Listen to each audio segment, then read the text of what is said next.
पंडित जी बताएंगे आर्यवर्धन की मां को बहुत बड़ा राज अनु से जुड़ा हुआ। अनु की सच्चाई आएंगी आर्यवर्धन की मां के सामने कि भाई अनु को जब इस घर में बहू बनकर आएगी तब आर्यवर्धन की जिंदगी बचेगी, वरना अभी जिंदगी में बहुत बड़ा यहाँ पर साया, बहुत बड़ा ग्रहण लगने वाला है आर्यवर्धन के। आपको बता दें सीरियल तुमसे तुम तक में धमाकेदार ट्विस्ट आने वाला, जहां पे राज पंडित यानी कि जो यहाँ पर राजगुरु हैं वो आने वाले हैं भाई यहाँ पे अनु के लिए यहाँ पर रिश्ता लेकर आर्यवर्धन की ओर से, क्योंकि अब आर्यवर्धन के घर जब उनके यहाँ पर परिवार के गुरुदेव आते हैं तब वो अनु आर्यवर्धन की मां से कहते कि अनु ही इस घर की बहू बनने लायक, अगर उसे इस घर की बहू नहीं बनाए तो तुम्हारे बेटे के ऊपर बहुत बड़ी मुसीबत आ जाएगी। और भाई ये सब सुनकर आर्यवर्धन की मां जो है हैरान हो जाती हैं और वो कहती हैं कि पंडित जी आप मेरी तरफ से रिश्ता लेकर जाइए उस लड़की के लिए जिसकी कुंडली मेरे बेटे की कुंडली को बचा सके। यानी कि यहाँ पर आर्यवर्धन की जिंदगी अनु के हाथ में है, ऐसा जानती है जब आर्यवर्धन की मां, तो वह अनु के यहाँ पंडित जी के साथ रिश्ता लेकर पहुंचने वाली है। और इस रिश्ते को एक्सेप्ट करेंगी या फिर नहीं पुष्पा जी, ये तो इंटरेस्टिंग होगा, आने वाले एपिसोड में देखना। आपको हम बता दें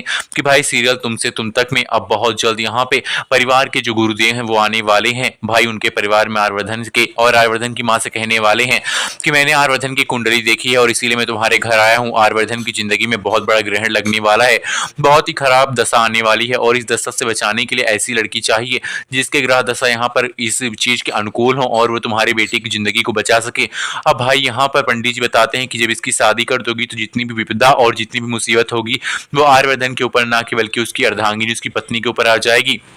और पंडित जी की ये बात सुनकर वो कहती हैं पंडित जी मैं ऐसी लड़की ढूंढकर कहां से लाऊंगी, आप ही कुछ मुझे सरल रास्ता दिखाइए। अब भाई आर्यवर्धन की मां से पंडित जी कहते हैं कि मेरे पास कल 3 कुंडलियां आई थी, जिसमें से एक अनु नाम की लड़की की कुंडली थी जिसमें साफ साफ दिखाई पड़ रहा था कि अगर उसकी शादी आर्यवर्धन के साथ हो जाए तो हमारे आर्यवर्धन की जिंदगी बच जाएगी। अब भाई आर्यवर्धन की जिंदगी को बचाने के लिए वो कहती हैं कि मैं अनु के घर जाऊंगी, उसके माता पिता से अनु का हाथ मांगूंगी मैं अपने बेटे के लिए, क्योंकि मुझे अपने बेटे की जिंदगी बहुत प्यारी है। भाई अब यहाँ पर कहानी बहुत इंटरेस्टिंग होने वाली है, जहां पे हाथ मांगने के लिए अनु का जाने वाली है आर्यवर्धन की मां अनु के घर, और अनु के माता पिता से अनु का हाथ मांगेंगे। लेकिन ये शादी होगी या फिर नहीं ये सब है अनु के माता पिता के हाथों में, क्योंकि अगर वो हाँ करेंगे तभी अनु की शादी की बात आगे बढ़ेगी। आपको हम बताते चलें कि अब यही ट्रैक वो होने वाला जिसमें शादी होगी भाई अनु की आर्यवर्धन के साथ। अब पंडित जी जब फोटो दिखाएंगे अनु की आर्यवर्धन की मां को तो उसे पसंद भी आ जाएगी, और जब बाद में ये पता चलेगा कि ये वही अनु है जो कि आर्यवर्धन की ख्वाबों ख्यालों में रहती है, उसके ऑफिस में ही काम करती है, तब तो ये शादी तय ही हो जाएगी।